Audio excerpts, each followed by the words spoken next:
Right, so basically this is a updated video.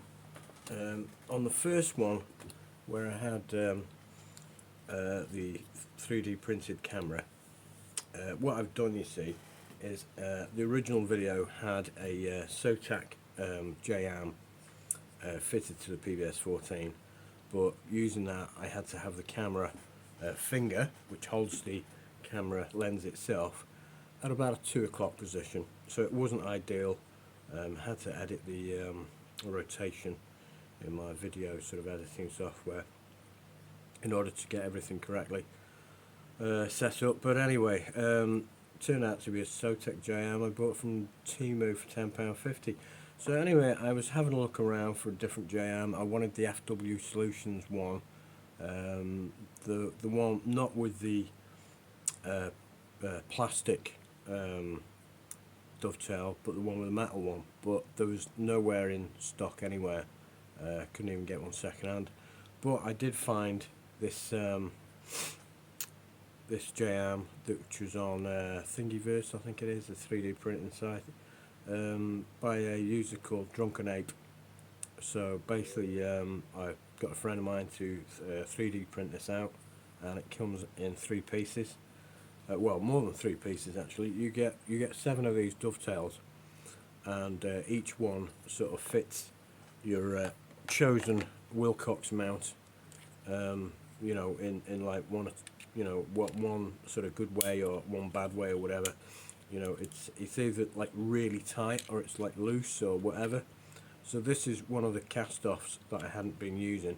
It wasn't quite clicking into place. So basically, so you get you get, like I said, 7 of those, and then this is the other 3D printed piece. Obviously, have to buy bolts for these. This is like one of the it's like a, you know, it's like a push thing.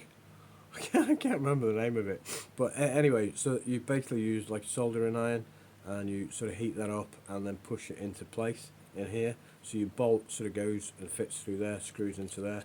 I can't remember what the hell it's called, but anyway, that's the last piece, the JM, with of course the little slanted piece there that slots into the little slot next to your tripod hole.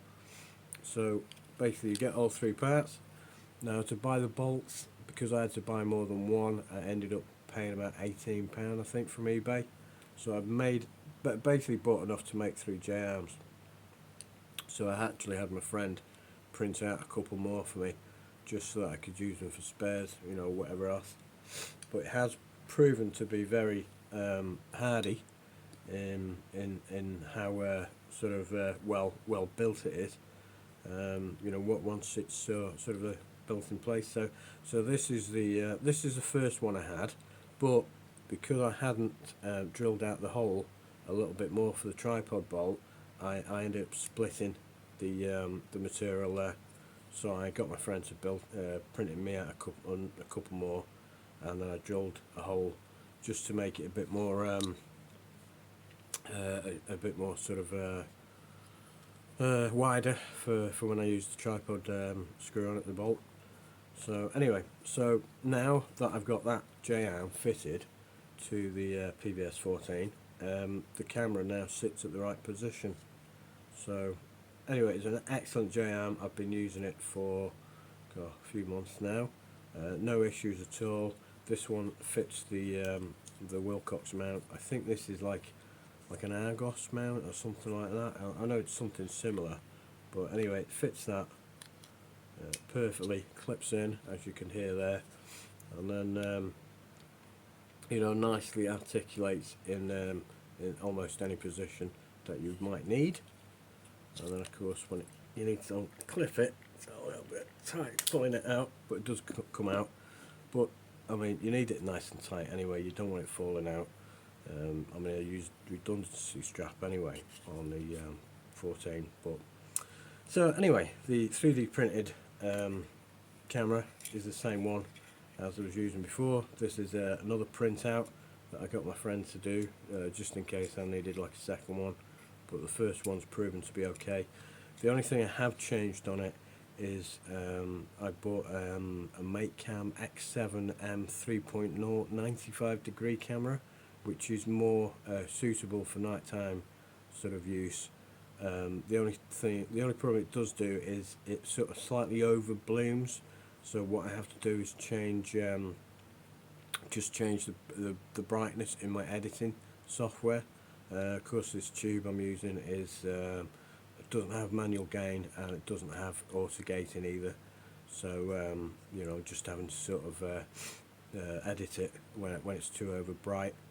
If you'll notice in one of the videos where I'm using my dipole D128 and the camera is on a full moon where I'm filming the deer with a side-by-side non-thermal, that was really sort of over blooming.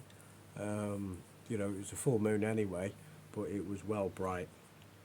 So anyway, yeah, that one fits fine now.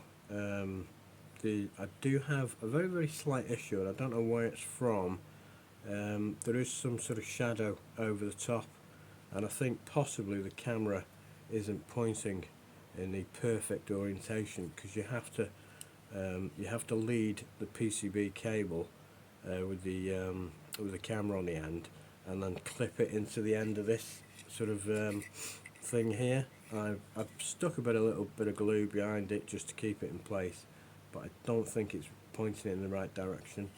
But I mean, it still films right. It's just got like a little shadow on the top.